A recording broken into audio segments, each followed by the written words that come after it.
The wind carried a whisper across the empty plains when the cowboy found the ranch that wasn't on any map. Fences stood unbroken, the lantern still burning, yet no footprints marked the dust. Then, from the shadows, a man stepped forward, worn hat, eyes hollow as the horizon. "Keep riding, son," he said softly, boots cracking like dry timber. "This place don't exist."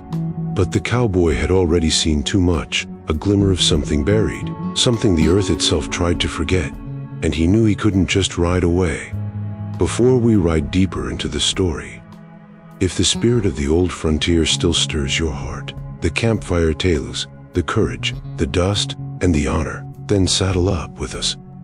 Hit subscribe and ring the bell so you'll never miss another ride through the legends of the Wild West. Now, let's get back to the trail.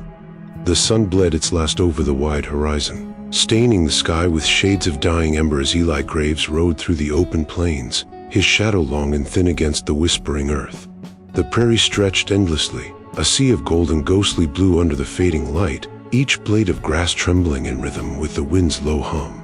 There was no sound but the creak of leather, the soft snort of his horse, and the far-off echo of something that didn't belong. A flicker of light, faint but deliberate, pulsing near the edge of the canyon like a heartbeat buried in the distance. Eli pulled on the reins, eyes narrowing. He'd been down these trails before, years of riding cattle in silence etched into his bones. But this wasn't marked on any map he knew. The light shimmered once, then vanished, leaving only the dusk and a question. His horse shifted nervously beneath him, ears flicking, nostrils flaring like it caught scent of a storm no man could see. Eli whispered low, "Easy now, girl." But the horse's muscles stayed taut, trembling beneath the weight of some unseen dread. He kicked gently, urging her forward. The trail bent, dipped, then opened to a flat valley below, and there, standing quiet and whole against time, was a ranch. Fences unbroken, barn tall and sturdy, lanterns burning steady in every window as if supper were waiting inside. Yet not a single trail led to it. The earth around was untouched, no hoof prints, no wagon tracks, nothing to show that life had ever stirred here. Eli's hand went to the revolver at his side. He wasn't one to scare easy, but the quiet here wasn't the kind that came with peace. It was the kind that came with watching. He clicked his tongue, guiding the horse closer until the wooden gate loomed before him. A sign hung crooked, the letters warned him ghostly, "Holler Ranch." The name meant nothing to him, yet the way the wood creaked in the wind sounded like it whispered back his name. He dismounted slowly, boots sinking into soft dust that didn't even rise when he stepped. The air was thick, holding its breath. His coat brushed against the post, and for a moment he thought he heard footsteps, light, distant, then gone. He turned sharply, hand hovering near his holster. Nothing moved. The windows of the house stared back at him, glowing faintly, but the firelight inside danced strong, too steady, too still, as though frozen in time. He walked forward, each step crunching softly, echoing louder than it should have. The horse stayed back, snorting once before turning its head toward the plains, wanting no part of what lay ahead.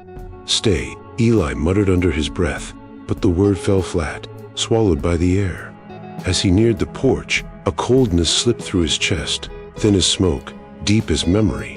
He touched the railing, dry wood, splintered but solid, and the hum beneath the wind grew louder. It wasn't sound, not really, but something in the bones, an ache that pulsed with the same rhythm as that light he'd seen beyond the canyon.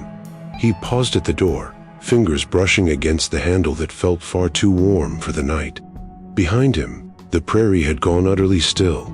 Not even the insects sang. He took a slow breath, eyes scanning the horizon one last time, and that's when he felt it.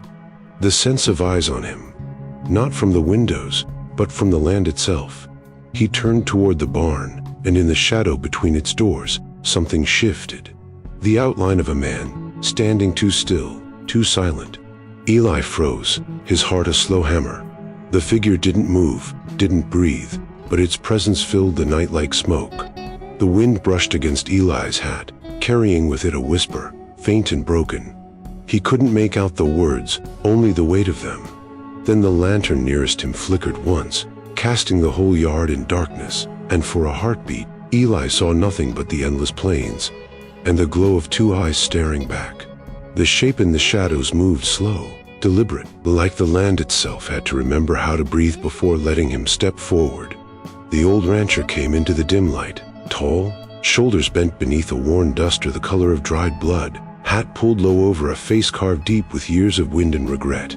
His boots didn't crunch the dust. They glided over it, as if the ground itself refused to acknowledge he was there. Eli froze where he stood, the cold air wrapping around him like a question. The rancher stopped a few paces away, head tilted, eyes a strange shade of gray that shimmered like ashen firelight. "Keep riding, son," the old man said, voice then, cracking under its own weight. "This place don't exist." The words fell heavy, not a warning, a plea. Eli swallowed, throat dry, heart thudding slow but strong. He didn't answer right away. He only stared at the man, at the flickering light on the porch, and past him, to something small lying near the steps.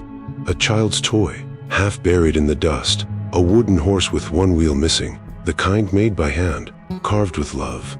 He felt something in his chest tighten. "Who are you?" he asked, the words more breath than sound. The rancher's eyes flicked toward the toy, then back to Eli. "Don't matter who I am. You just don't belong here." He turned as if to go, but Eli stepped forward, his boots kicking up faint traces of dust, the first movement in this still world. "I ain't looking for trouble," Eli said, his voice steady. "Just a place to water down my horse before I move on." The old man chuckled once, dry and bitter. "Ain't no water here. Ain't no life neither. Not for years now." He looked over his shoulder, eyes glowing faintly under the hat brim. "You shouldn't have seen it. Most men ride past and never know." The wind caught the words, stretching them into a whisper that crawled down Eli's spine. "Seen what?" Eli asked. But the rancher only studied him, gaze narrowing like he was staring through him, seeing the outline of someone else beneath his skin. Then he said, almost too softly, "You remind me of a man once.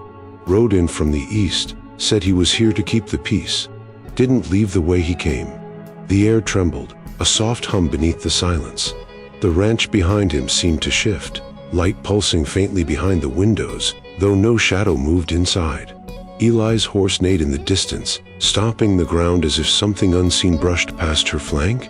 Eli turned his head for a moment, but when he looked back, the rancher had moved closer. Too close. The smell of iron and earth hung around him, like the memory of blood long since dried. "This land," the man said slowly, "ain't for the living. It remembers too much, holds on too tight." Eli's hand inched toward his revolver, not out of fear, but instinct. Something in him said that this meeting wasn't meant to happen, that maybe it already had. "You talk like this place has got a soul," he muttered. The rancher smiled faintly, cracked lips curving beneath the shadow of his hat. "It does. And it don't forgive." The wind picked up, scattering dry grass across the yard, and in that moment Eli saw the truth. The man's coat fluttered, but not a speck of dust clung to his boots, not a shadow fell beneath him. Still, he looked real, more real than the house, the fences, even the land itself. Eli's breath hitched, but he didn't step back. "What happened here?" he asked. The rancher turned slowly toward the fields, where the dying light shimmered in strange, colorless waves. "You already know," he whispered. "You just forgot."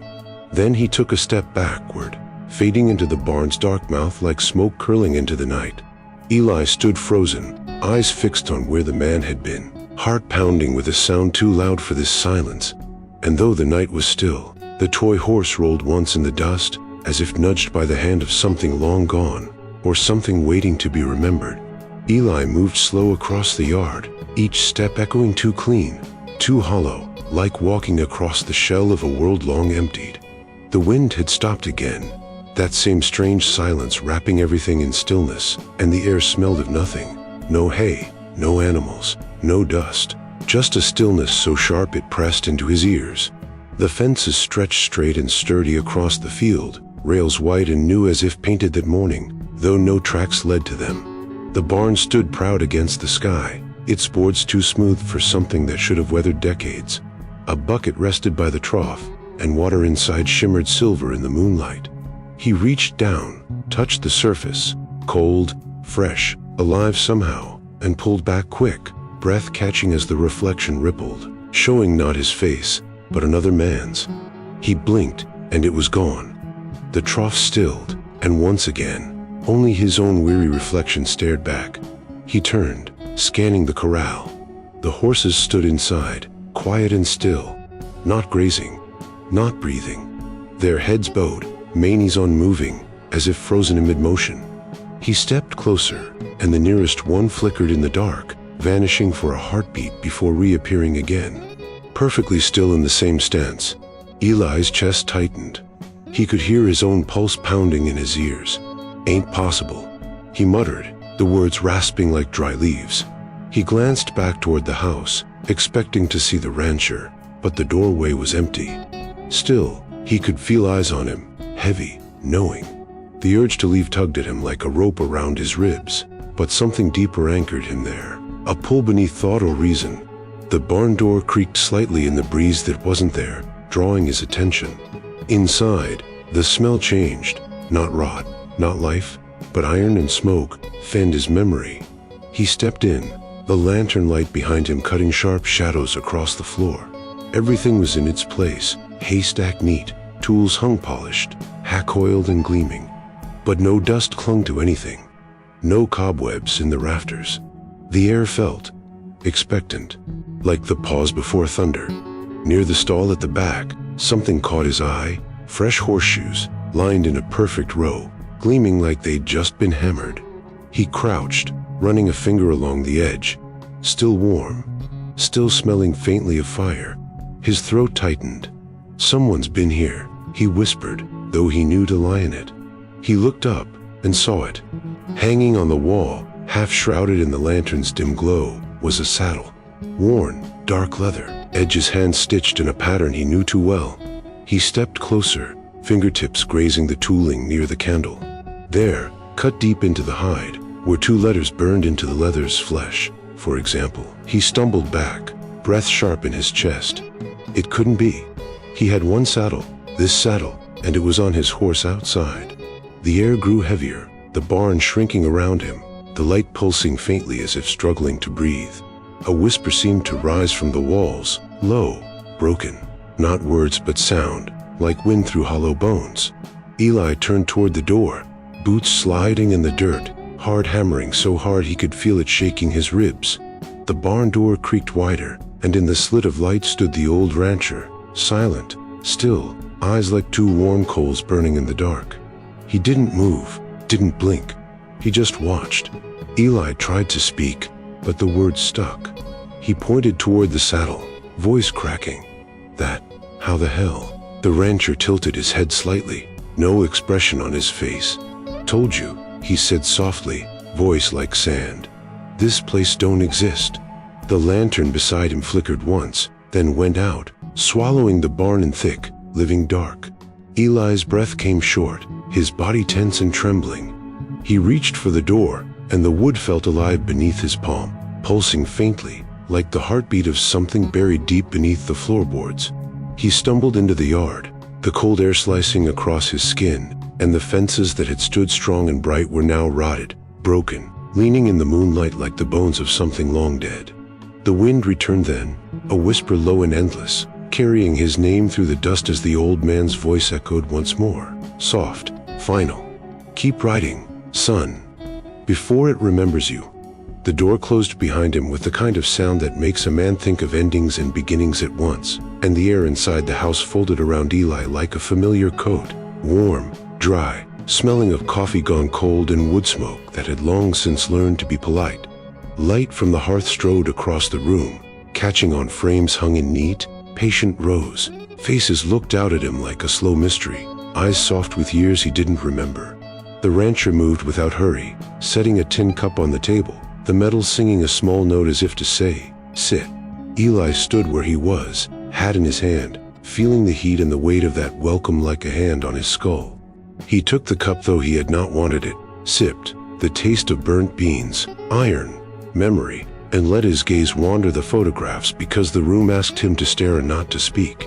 Children posed in stiff collars, women with hair braided like ropes, men with the narrow, squinting smiles of folks who'd learned to look beyond the camera. None of them were people Eli had ever known, until a face pulled at him like a hook. He stepped closer, breath fogging the glass, and there, smaller but impossible to ignore, was a photograph that made his fingers go cold. Him, younger, hair longer at the collar, chin set like he'd made a decision and stuck to it. Beside him a woman whose laugh you could almost hear from the tilt of her mouth. A child on her hip, fist closed around the edge of the man's shirt like a lifeline. The room shrank. The cup slipped in his hand and clattered against the saucer. A sharp world-cracking sound, and the rancher's gaze found the picture and folded like an old bruise. For a moment the rancher was entirely a man again, shouldered and human and broken, but then his shoulders bunched like a man carrying a sudden storm. "You shouldn't have come back," he muttered, voice low as dry earth. The words were not empty, they sat there like a verdict.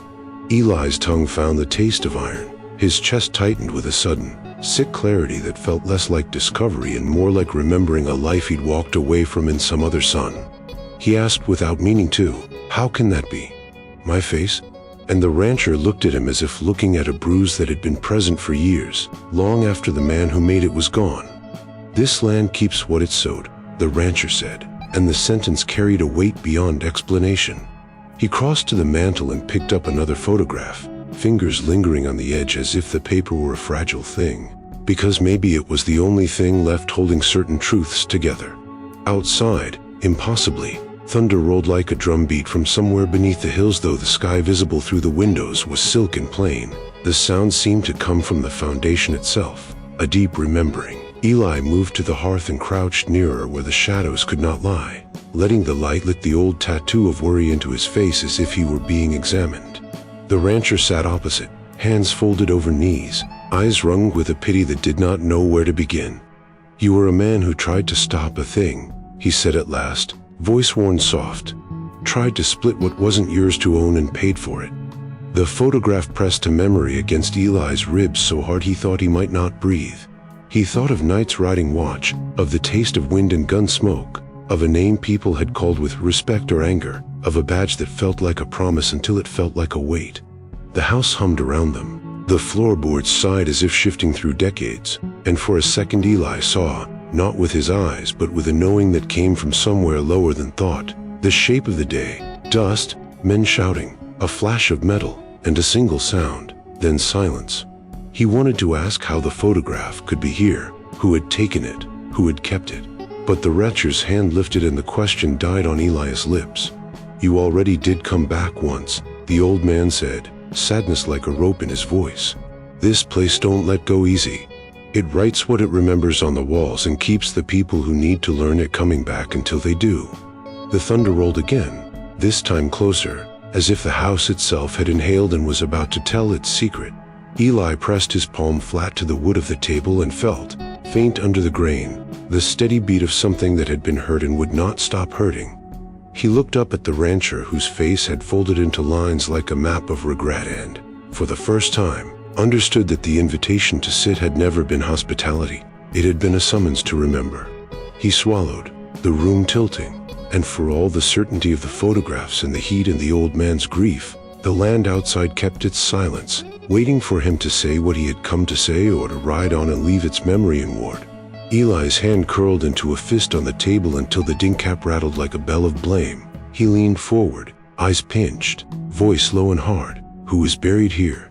Tell me." And Sam Holler held his gaze as if holding a wound closed, as if the very act of naming would tear the scab away. Sam's fingers laced together and he spoke slow, each syllable a stone dropped into the dark, named Sam Holler. "I found this place after the storm." Found. What was left? The pause between those last words was not empty. It was full of things a land remembers: gun smoke, prayer, the hollow sound of a child's cry swallowed by dust.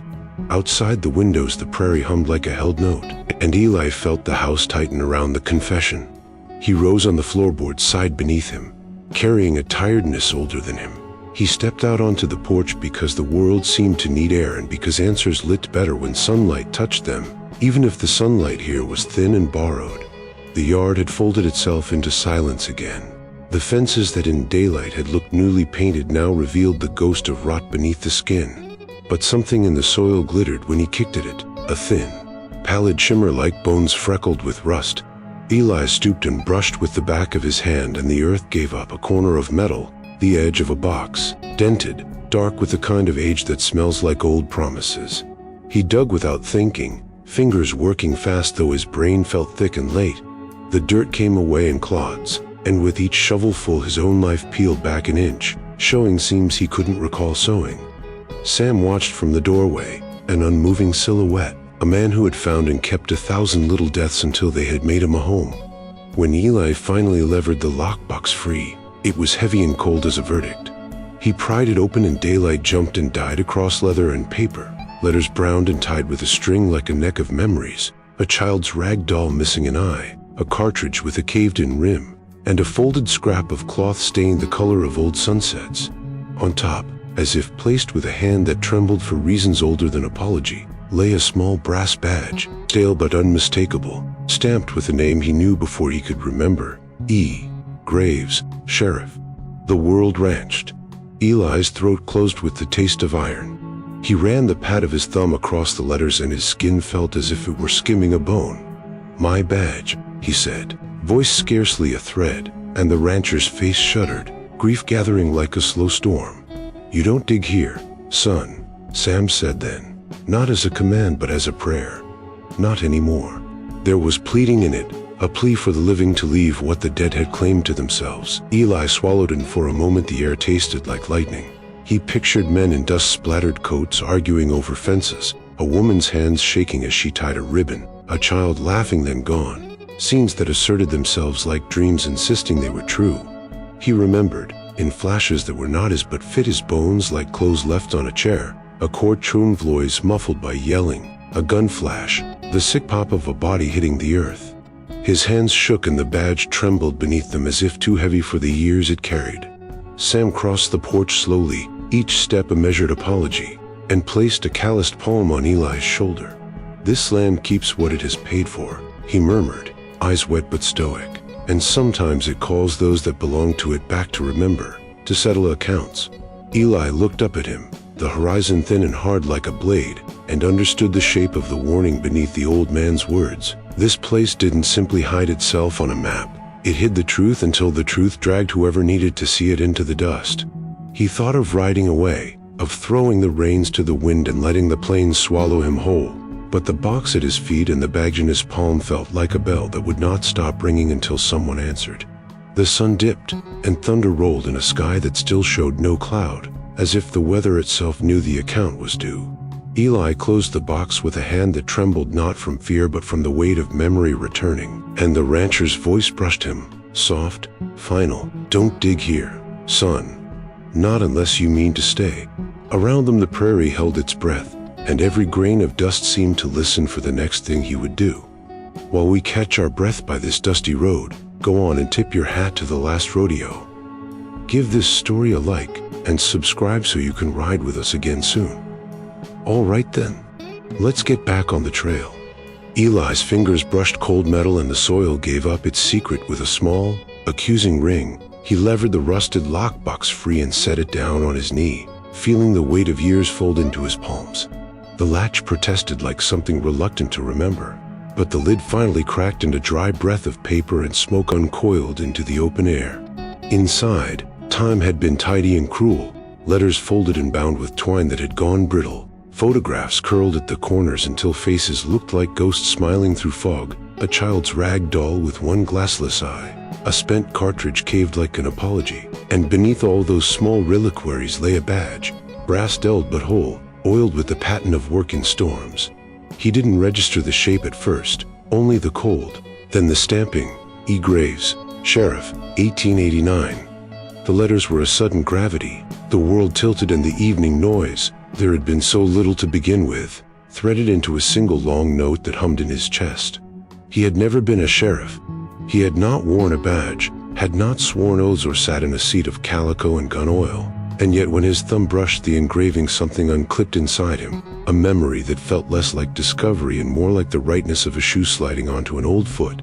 For a beat he sat with the brass heavy in his hand and the desert air around him stretching thin as a film. Then Sam Howler's voice came, a long way off and near his breath, saying, "You died here, boy, defending land that wasn't yours to save," and the sentence fell into him like a verdict. The badge slipped from his fingers and clattered across the packed dirt, a sound too loud for the soft world, and he stared down at it as if it could explain the ache filling his ribs. Images rose, not in order, not with the clean edges of a proper memory, but as fragments bruised together.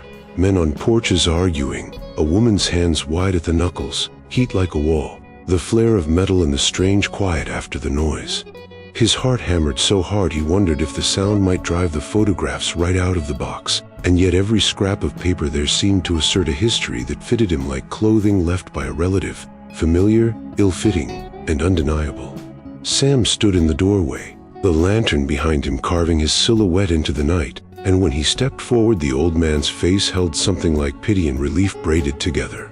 "You came back," Sam said without accusation, just a tired ledger of fact, and the words pressed on the air as if the house itself leaned to listen. Eli picked the badge up again, feeling the cold brass bite his palm, and when he turned it over he found not only the stamped name but faint scratches on the reverse, initials, a tiny dent where something small had struck it and bent a promise.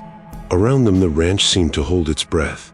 The lanterns in the windows dimmed as if someone inside had closed their eyes. The horses in the corral shifted faintly though no sound reached him. Even the wind paused at the lip of the canyon as if not to disturb what had been dug free. He thought of riding off, of flinging the badge back into the box and setting the thing rolling down a ravine where history might choke and stop, but his hands would not obey the plan. Instead he read a letter, fingers gentle with the brittle paper, and the handwriting opened like a wound he recognized. Words that spoke of oaths and fear, of an attempt to stop a fight that needed stopping and of pain with a life to prove it. Memory folded into him the way light slips into a room, slow, inevitable. He felt less like a man discovering someone else's past than a man whose past had been misplaced and had finally come home to him. Sam's voice was soft then, nearer, and not unkind. "This ground keeps its stories, son. Sometimes it sets them down again so the living can learn what belonged to the dead." The thunder that rolled across a sky that still showed no clouds sounded like agreement, deep and rolling from underfoot, and Eli, clutching a badge stamped with his own name, let the ranch's remembering settle into his bones as if into a grave. Sam Holler's confession moved through the room like thunder through distant hills, slow, certain, and shaped by everything it had drowned. "This ranch," he said at last, "is a wound in the world, built on lies, greed, and blood." The words were simple, blunt as a shovel, and Eli felt them sink in, the kind of sinking that demands something be answered. Sam talked without theatricality, and the lack of dramatics made the truth harder to ignore. He told of survey markers ignored when ambition outpaced law, of men who turned strangers into enemies with ink and a pointed rifle, of a boundary dispute that sprouted teeth and then fed on itself until names were carved into wood and flesh alike. He spoke of families who came with promises and left with debts paid in silence, of a winter when a herd was driven through fences that hadn't been paid for and a boy fell from a wagon and no one stopped to lift him, and how from that day grudges multiplied like thistles until the earth itself seemed to remember each insult. Sam's hands folded over his knees as if holding himself together. His voice, when he let it dip lower, seemed to carry the weight of every footfall that had ever crossed those fields. "There was a day," he said, his eyes not looking at Eli but through him, "when a lawman rode in, came to stop the shooting, to separate brothers who'd been turned into enemies." He paused, and the pause was a hollow in the story where the past gathered its breath. Eli felt something in his chest go cold.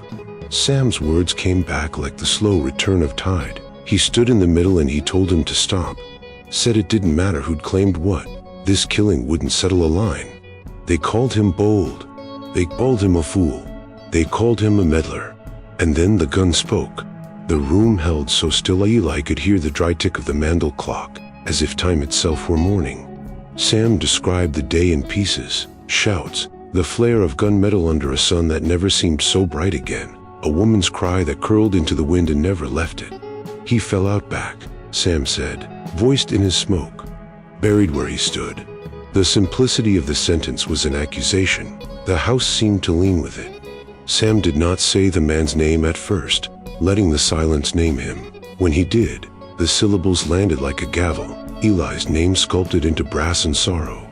Shock rose in Eli, not as surprise so much as recognition. An old bone remembered beneath a faded muscle. The bag in his hand grew heavier as the rancher sketched out the truth. Some deaths keep a claim, Sam told him. Deaths that the land takes as collateral, and the world around those graves rearranges itself to hold the dead. When the storms come, Sam continued, the dead still ride with the dust. They circle. They watch. They don't let go. Outside, inexplicably, thunder rumbled though the night was clear, a sound like someone dragging along memory across the plains. Eli's fingers tightened on the badge until it dug into his palm. The brass seemed to hum with a life not his but inseparable from him. He listened as Sam confessed the role of the ranch itself and what had happened, how men swore oaths over it and then broke them, how alliances shifted like shadows and promises were buried with the injured. The ranch, Sam said, was less a place than a ledger, every sin recorded in the grain of the wood, every body a line and a tally that would not be erased. Eli found himself seeing the scene in flashes that were not quite his, a man standing between two groups, arms spread as if to hold the world together. The abrupt concussion of a shot, the slow collapse, the hollowing out of a life that then became a claim the land jealously kept. He swallowed and the house seemed to breathe with him, as if the structure itself was part of the remembering. Sam's eyes were wet now but not unkind. His grief read as an obligation kept too long. You came back, he said finally, not a question but an accounting. This place don't forget the men it's owed.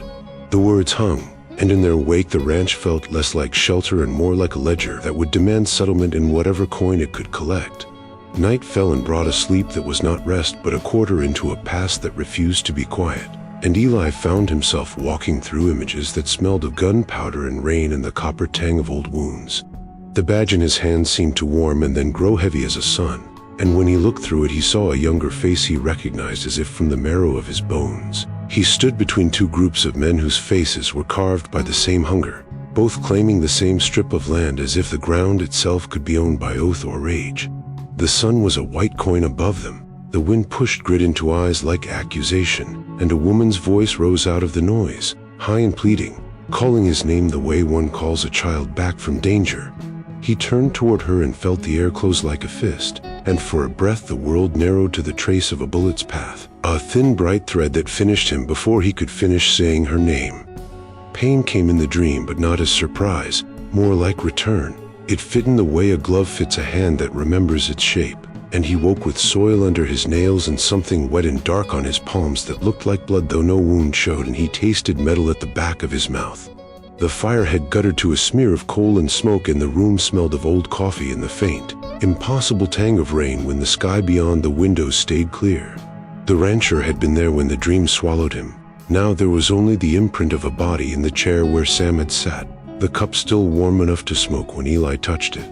He staggered to his feet, a coldness running up his spine, and the house seemed to breathe differently, the floorboards remembering footsteps that were not his. His hands shook as he cleaned under his nails on the hem of his coat, but the smear on his palm would not wash away and it glistened faint and accusing in the hearthlight. He clutched the badge and it felt like a hot coin pressed against skin, like an oath that would not break even if the world tried to forget it. And the photographs on the mantel looked back at him with patient cruelty, faces that belonged to a life he had both lived and abandoned. A child's laugh frozen on paper as if someone had trapped a sunbeam and sold it for pennies. He stumbled outside on the night pressed close, a hard thing. The corrals were empty and the lamps in the house windows burned with a steady, wrong light. The prairie smelled of nothing and everything, the memory of grass, the echo of men shouting, the faint perfume of a woman who had worn the same dress in a photograph, and the stars above felt like pinholes in a lid. Eli called Sam's name once, the sound swallowed up by the pasture, and the only answer was the long, slow roll of thunder as if a distant wheel had turned and revealed it was still there. He walked the yard until the soil crumbled under his boots, and somewhere under the dust he felt the weight of a life folded and tucked away until the land wanted it back. He found himself wondering whether the badge called him because it remembered duty or because the land required confession, and whether writing on would leave the ledger unpaid or let the plains keep their secret another long, patient year. The chair rocked like a slow, private heartbeat, a motion that meant someone had been there and stepped away only for a breath, and Eli stood in the doorway feeling the house measured him as it had measured every person who'd come and gone from its rooms. Steam curled from a half-full tin cup on the table. Coffee kept warm more out of habit than hope, and the saucer bore a pale ring where fingers had rested, a small trace of a life that insisted on having happened. He crossed the room with the care of a man who knows wooden floors have a memory, feeling the soft give under his boots and listening to the hush that was not empty but full of things choosing not to speak. Photographs watched him from the mantel, smiling faces folded into the same silence, eyes that looked like they remembered laughter and loss with equal patience, and for a second he thought he could see movement in the frames, a ripple of a smile as if someone in the picture had leaned toward the camera and then been painted still. The chair kept its slow tempo and the cup breathed thin steam, and outside the night lay like cloth over the prairie, indistinguishable, vast, then, faint and near. He heard it, hoofbeats that circled the house and then faded, an impossible rhythm that made his skin tighten and the hair on his neck lift. He stepped out onto the porch, the boards warm from a sun that had gone down an hour ago. Revolver heavy in his hand, though there was no real reason to draw it. Most dangers announced themselves better than that. But the sound kept coming, a soft cadence that moved the way things move when memory tries to mimic life. The pasture was empty. The corral's gate hung open slightly, creaking once as if someone had passed through, and the wind brushed his ear and seemed to whisper his name in a voice he could not place, half familiar and older than the years on his face.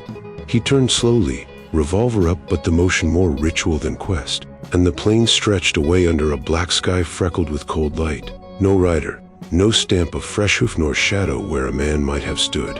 A child's laugh reached him then, a high, bright thing that cracked like a bell and then was gone, swallowed by the distance as though the sound had no right to stay.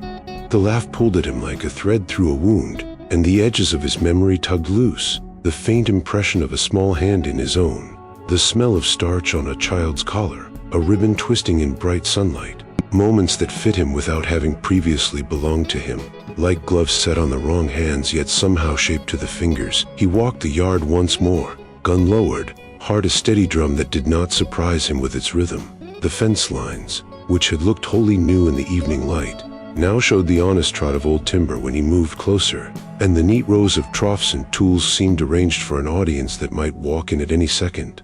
The house breathed round him as if keeping a secret that it had no intention of releasing yet. The chair rocked its slow insistence and the cup steamed its small proof, and the air carried the faint smell of iron, like blood, or like the memory of it. And Eli felt his fingers close tight around the grip of his revolver in a gesture that was less about shooting and more about anchoring himself to something solid.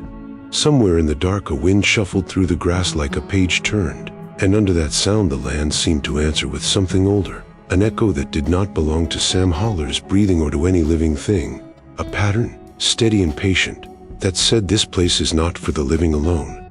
Eli whispered the name Sam, felt it leave him small and human, and for a moment the rocking chair paused as if listening. Then the motion resumed, slow as weather, and when he turned back to the doorway there was no sign of the man who'd poured the cup, only the empty imprint on the seat and the lingering steam of coffee that suggested someone had been here and was not. Eli cinched the saddle with hands that trembled more from resolve than cold, and when he pushed his boat into the stirrup the horse slipped forward as if eager to leave a place that smelled like old apologizes. They trotted down the narrow track toward the canyon, the ground at first familiar under hoof and then strange, each beat of the horse's hoofs a measure against the silence that crowded the horizon. At the canyon's lip the light folded differently, thinner, and the world seemed to lean in, listening. Eli rode down into that listening like a man hoping to find an answer and fearing what an answer might demand.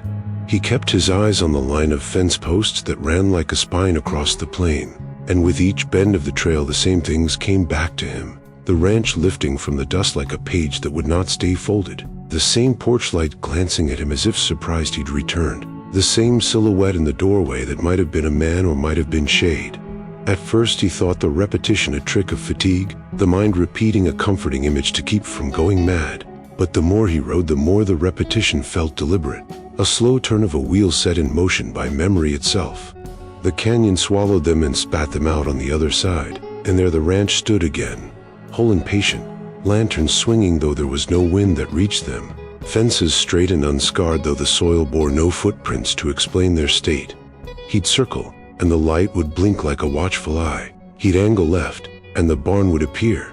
He'd cut across a gully and find, beneath the pale moon, the exact pattern of hoof marks his mare made when she scratched a niche on her flank. Only this time the tracks led nowhere, and led back toward that house that should not exist. Each return salted the wound in him with something colder. What had been curiosity in daylight turned late into a quiet terror that it might be his fate to roam these same miles until the land tired of him and chose him a place to settle. He began to time the loop by the falling sun, watching how the color drained from the rocks and how the ranch's shadow stretched like a hand reaching for him. Sometimes he would go so long without finding a break that his throat dried out and his tongue stuck to the roof of his mouth. And sometimes the air would shift, just a breath, and he would glimpse, for a second, his own face older and more worn than it had any right to be. The mare shied once at a sound he could not locate. Eli felt the hairs on his neck stand up, and an old, animal fear in his gut whispered that whatever force kept returning this place could return him to the moment that had bound him here. He tried new paths, cutting through scrub, following a dry arroyo, riding straight into the teeth of the wind. But the land rearranged itself like a mind that refuses a stranger. The arroyo curved him back. The scrub opened onto flat plain with the same lone oak, and the wind, when he leaned into it, seemed to push him tenderly, not cruelly, toward the house as if the very air conspired to teach him something he had forgotten. Nights grew thin and long, the moon a pale witness, and with each dusk the cold in his chest crept lower until it was as if the sun itself had less claim on him than it used to. In those long hours he began to test the truth of his memory, recalling the badge in the box, the photographs, Sam Holler's confession, and the memories worked like a ledger balancing against the loop. The more he remembered, the more the ranch tightened its hold, as though recollection was the key that turned the lock and let the past fold over the present. Once, on a ridge, he stopped and watched the sun leak out from the day and felt a thought like an axe split his skull. What if he had never left the day the bullet found him? What if every ride he'd taken since had been an echo from that final afternoon in 1889, reverberating forward until it sounded like a life? The idea sat on him like a stone, heavy and immovable, and he realized with a clarity that was less revelation than inevitability that the loop had not trapped the land. It had trapped him, and perhaps for a reason no man could legislate away.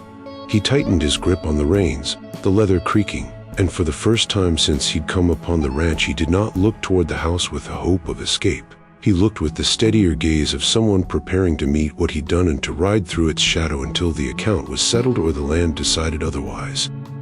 While we catch our breath by this dusty road, go on and tip your hat to the last rodeo. Give this story a like, and subscribe so you can ride with us again soon.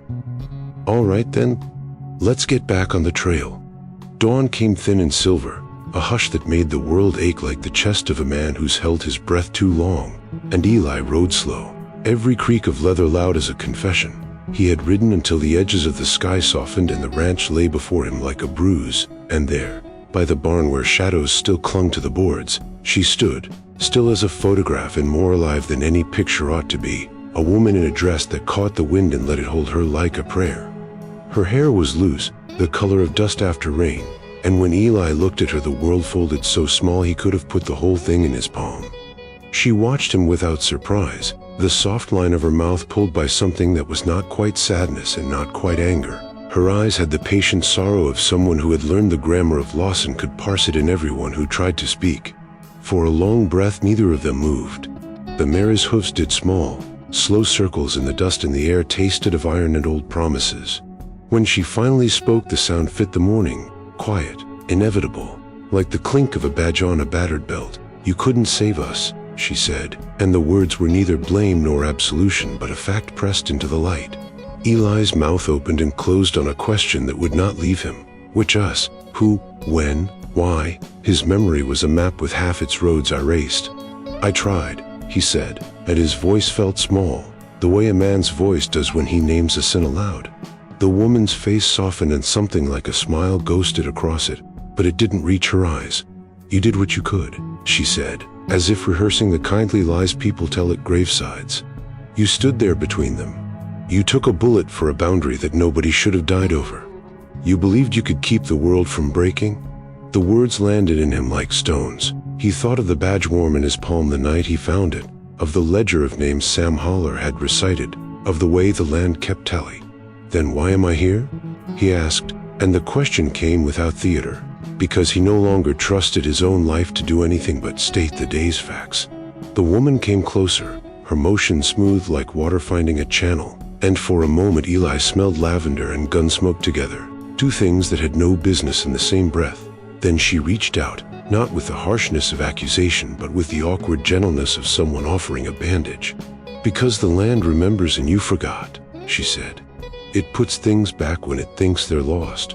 It calls those that belong until they learn." Her hand hovered over his, and in that pause he felt, like a tide pulling, memories tug at him, a child's laugh, a woman's hand on his sleeve, the hot sting of a bullet, the hollow that followed. He wanted to hold on to her then, to ask every question and demand every answer. But as he reached, the air between them shimmered, a trick of light or the thin skin between this world and the one beneath, and her edges frayed like smoke in a draft. "Forgive yourself," she said, voice narrowing to a thread he could barely follow, "and the land will let you go." The words were a command and a benediction both, and they landed with the soft authority of someone who had carried a burden and decided not to make others carry it too. Eli stepped forward, hand outstretched until the points of their fingers almost touched, and the cold on his skin was the cold no living thing owns. Her image thin like paper set to flame, and where she had been the dirt held a small, bright object that caught the sunrise and threw it back like a dare. He bent and picked it up, an old pendant, oval and worn, its face engraved with two letters bound together by a looping line, the initials of the families that had fought until the land took their sons. The metal was warm as if someone had been holding it only moments before. He turned it over in his palm and felt the teeth of guilt and the shape of memory settle into something less jagged. The sound of the plains was a long, low thing behind him, as if the world exhaled. The mirror shifted, and somewhere a fence creaked in answer to a wind that had begun to believe in forgiveness. He looked up, the place where she had been empty and full at once, the residue of her presence like a footprint on a river, and Eli understood in a way that had nothing to do with time that some debts could be paid not with coin or bullets but with the slow work of remembering and then letting go. He tucked the pendant inside his shirt near the badge and felt, absurdly, like a man carrying two weights that might balance each other. The woman was gone. Wind vanished, leaving only the small metal circle and a promise hanging in the air like a new road. He mounted his horse not with the reckless hope of flight, but with the steadier gait of someone who had been ended a ledger and finally read his name. Eli sank to his knees beneath the great oak, the tree's thick roots coiling like old fingers through the soil, and began to dig with a kind of steadiness that felt like saying someone's name until the world answered. The shovel's rhythm was simple: bite, lift, toss, a mechanical prayer that scraped away layer after layer of dust until the land's hidden ledger started to show its entries. Each clod he turned over smelled of sun-baked prairie and something iron sour beneath, a scent that matched the tiding in his chest, and with every scoop the grass around him seemed to lean closer as if to listen. The first things he found were small and ordinary: a bent horseshoe, a splintered slatted fence, the half-buried button of a coat, tiny witnesses to ordinary days. Then darker pieces came up, a length of rope frayed and knotted, a small scrap of cloth with a blood-stained brown to the color of old toast, and the work tightened into urgency though his movements stayed careful as if the scene demanded respect. He struck something that rang hollow, damped the dust aside to reveal two carved stones, side by side, their faces soft with lichen but the chisel marks still visible. Each bore a name he heard like a hammer in his ears, and the same date chiseled sharp as fate, June 3, 1889, names of two boys from rival families cut into gray rock, both dates stamped like a verdict. Between those two markers the dirt had settled lower, and when he dug there a shovel scraped a hollow that had been tamped and forgotten, an unmarked grave. His soil resisted him like a thing that did not want to remember. He scraped and hollowed with fingers raw and bleeding at the nails until the depression widened enough for him to peer down, and the shape of a wooden box, long rotted, showed a darker line where fabric met earth. He brushed with trembling palms and found bones that were small and oddly arranged. No neat stack of remains, but a scattering that suggested a sudden end, the kind that leaves no neat record in the ledger of men. The knowledge slid into him slow as January thaw, a flash of shouted names, a woman's cry, the bright report of a pistol, a man who stepped between. He saw, with the awful clarity of a memory returning to claim its owner, the long thin shape of a man trying to hold two burning ropes apart, hands out, voice loud and steady, and the split second when the world decided to answer with lead.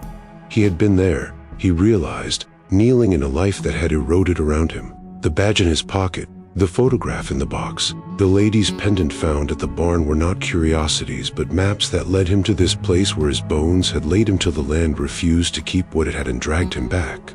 The oak's roots seemed to press into his knees as if urging him to finish the work, and he scraped until the last of the dirt gave and he could see the rough edges of a grave marker half sunken and unnamed. He rested his forehead against the cool rim of the pit and let the air in his lungs come slow, tasting dust and iron and the faint sweetness of lavender from that woman he'd seen in the dawn. Above him the sky was a thin blue that did not know how to comfort a man who had woken inside his own ending, and the ranch around him seemed to inhale and exhale with an old, patient sorrow. Sam Howler's voice returned then, softer than a scold. This place was a wound, he had said, and wounds gather things until they become an axis around which the world turns. Eli now understood that his death had become part of that axis, a claim the land kept like a ledger entry until someone with the right name came to settle accounts. He dug the unmarked grave until his hands were raw and the soil began to stick like wet clay, and when at last he cleared the hollow enough to fit his palm inside, he found the small hollow where a name might have gone.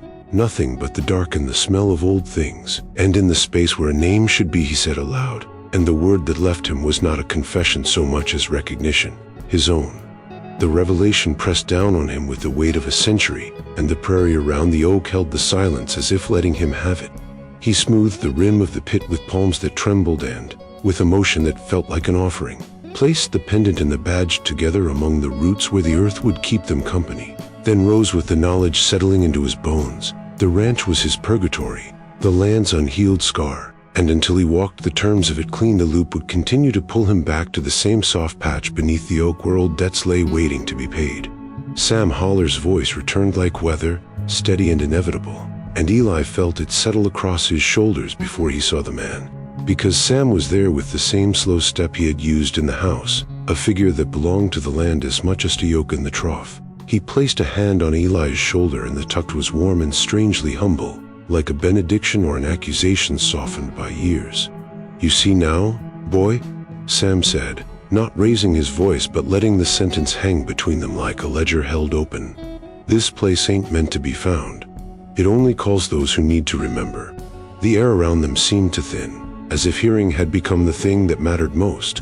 The pendant in Eli's pocket pressed flat against his ribs, the badge warm where it lay, and the hollow under the oak felt older than the sun. Eli looked at the unmarked hollow he had filled with his own pieces of memory, metal and ribbon in the small, honest weight of a life, and in that dugout quiet he understood the shape of the choice Sam set before him. The rancher did not offer judgment as much as clarity. "You can keep writing," Sam said, as if reading the future in the way Eli's knuckles had whitened around the reins, "or you can make it right." There was no sermon in the words, only a simple division between the motion of running and the labor of settling. Around them the plain breathed in slow, indifferent waves. The mist lifting off the hollow seemed to accept what had been unearthed and to show, in the way it rolled away, that things returned to the open only when they had been faced.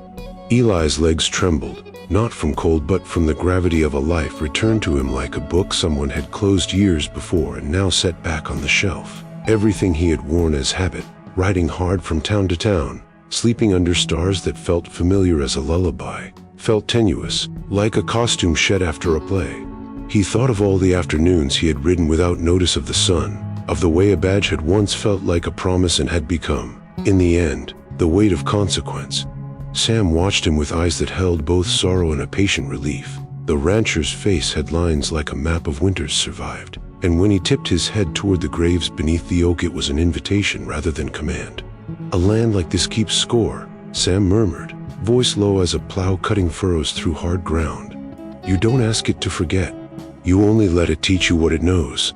The morning light sharpened then, sunbeams cutting through mist into thin knives that gilded the dust motes and set them spinning like tiny constellations. For the first time since Eli had come, the wind felt less like a finger pointing him away and more like a hand opening, offering something that had been clenched too long. Memory crowded him, faces in photographs, the woman's plead, the boy's laughter, the flash of guns, and instead of overwhelming, he found a peculiar steadiness, as if the act of seeing clearly for once could loosen the loops that had bound him.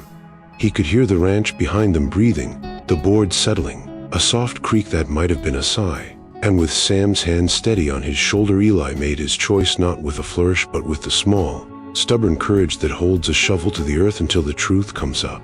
He would not keep riding away from what he had been. He would stay long enough to name what needed naming, to set stones where stones had been neglected, to speak aloud the apologies he had been too proud to form and the truths he had been too afraid to face. Sam's grip tightened and then eased like a man releasing a rope that had been doing its work, and the old rancher nodded once, the motion slight but absolute, as if the world had tilted in the right direction by the margin it had needed. The dawn widened, washing the yoke in pale gold, and Eli felt the release like a breath drawn after a long submersion, clean, harsh, and honest. He stepped toward the hollow with the shovel in his hands and the badge heavy against his heart, and as the first scrape of iron met soil, the land answered not with menace but with a soft, listening sound, like pages turning in a ledger finally being read. Eli stood for a long while before the horse, his hand resting on the worn leather of the saddle, the morning sun spilling across the prairie in a color that felt almost too gentle for the truth it revealed. And when he finally swung his leg over and settled into the seat, it wasn't with the restlessness of a man running from ghosts but the steadiness of one who had finally learned their names. The ranch behind him shimmered in that strange half-light between dawn and memory, the lines of its fences and barns flickering as if unsure whether they belonged to the living or the dead. The oak stretched its limbs upward, black against the pale sky, and for a moment he could swear it exhaled, the faint creak of its spark sounding like relief, and then it too seemed to lean back into the dust, dissolving leaf by leaf into the same silence from which it had come. Sam Holler stood a few paces off, hat tipped low, his expression the quiet satisfaction of a man who'd been waiting longer than years allow. He said nothing, and he didn't need to, because the air between them was thick with understanding, a kind of wordless benediction that felt heavier and truer than speech. Eli touched 2 fingers to the brim of his hat and gave the smallest nod, a gesture that carried gratitude, apology, and farewell in the same motion, and Sam answered by laying a hand briefly over his chest, where his heart would have been if it still been made of flesh. The wind came then, soft at first, then with a whistle that grew into something wider, and as it swept across the plain, it took the ranch with it, the fences bending to dust, the barns fading into light, the porch peeling away into the shimmer of the morning until there was nothing left but open land, clean and unscarred, as if no man had ever claimed it. The horse shifted under Eli, restless not from fear but from the strangeness of the air, and when he turned to glance over his shoulder, Sam was gone, replaced by a swirl of dust that caught the sun like gold before scattering into the breeze. Eli's throat tightened, but the ache was different now. It was not loss but release, a wound stitched at last. He kicked gently at the mare's sides, and they moved forward into a horizon that no longer looked like a prison but an open road waiting to be filled. Each hoofbeat was a pulse, steady, forgiving, carrying him farther from the echo of gunfire and closer to something like peace. The plain stretched endlessly, the grass whispering against the wind, and though he knew the path he rode had no destination marked on any map, it felt more real than any trail he had ever taken. Behind him, the land sealed itself shut, the sound of the ranch, the creak of its porch, the whisper of its ghosts fading as though folded into the pages of a story finished. He thought of the woman by the barn, of the pendant he'd buried with his own bones beneath the oak, of the boy's laughter that still trembled faintly in his memory. They lingered in him, not as burdens but as proof that he had lived and lost and been given this small mercy to remember rightly. The light grew stronger, brushing the world in soft golds and silvers, and the horizon swelled until it seemed to breathe. He rode until the sun rose fully, until the morning air hummed with heat, and for the first time since he'd found the ranch, the wind at his back felt like something blessing his leaving instead of begging his return. The mare snorted once, proud and alive, and Eli laughed quietly, the sound strange in his own ears after so much silence. "Guess we're really going, girl," he said, and his voice caught but didn't break. He looked once more to where the ranch had stood, to the place where his past had lain itself bare, and there was nothing, no house, no graves, no oak, only open land and sky, pure as the beginning of time. He tipped his hat one last time toward the emptiness that had once held him, then turned forward, letting the reins go slack, and as the wind curled around him with the faintest whisper of "keep riding, son," Eli Graves rode on, the last trace of his shadow melting into the rising light. Days later, the town woke with small certainties stitched tight. Mail came late, the blacksmith cursed, and the saloon door swung with its familiar rhythm.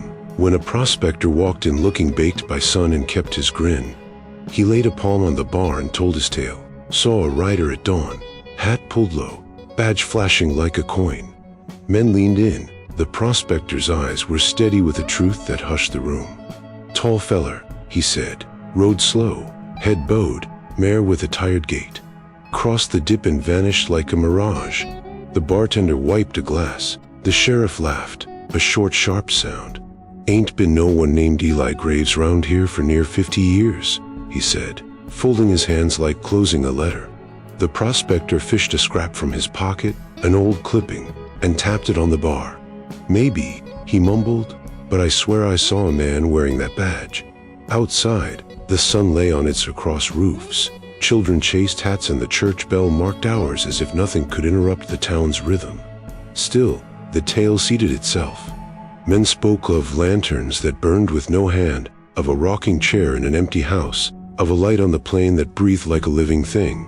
Women crossed verandas with hands clutched to chests, remembering names they hadn't thought of in years. Children folded the talk into games of riders who came and went between day and night. The sheriff called it tavern talk. Ghosts make good yarns, he said, a laugh that didn't reach his eyes. But that night as he walked his beat and the town sloped into silence, he paused where the street met prairie and the air thinned. The wind carried a thin sound, neither hooves nor song, just the suggestion of motion, a rhythm that pressed at the edge of a memory he could not name. He stood and listened because even men sworn to law answer, sometimes, to the pause between sounds. A widow swore she watched a figure cross the ridge at dawn, hat low, badge catching rays. He tipped his hat to the hills, she told anyone who'd hear, then rode clean off the world. The prospector left the next morning with a pack and a new silence in his step, carrying the writer's image like a talisman. The prospector's silhouette dwindled into the road as if he himself were part story now. In the days that followed, small oddities stitched into town life. A rocking chair turned toward the field, lantern oil drained though no hand had used it, faint prints in hard earth that faded into nothing. People began to take the long way past the dip in the prairie at dawn, glancing at the horizon like believers watching for a sign. The sheriff kept his ledger clean and called it superstition, though the sound of wind that night swelled and thinned like distant hooves and woke him with dust at his mouth and a single question lodged behind his teeth: who gets to be remembered?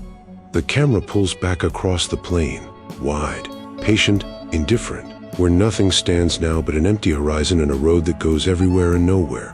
The echo of hooves rolls soft and distant like breath, a thing that might be memory or promise. And the last line doesn't come from a living mouth, but from the dust answering wind. If you lean close enough, you can hear a whisper through grass and grit. Keep riding, son. This place don't exist. If this story stirred a memory or two, saddle up with us again. Hit subscribe and help keep these old frontier tales alive. Out here, every name, every trail, every sunset still matters. So till we meet again, friend, keep your hat tipped to the past and your heart pointed west.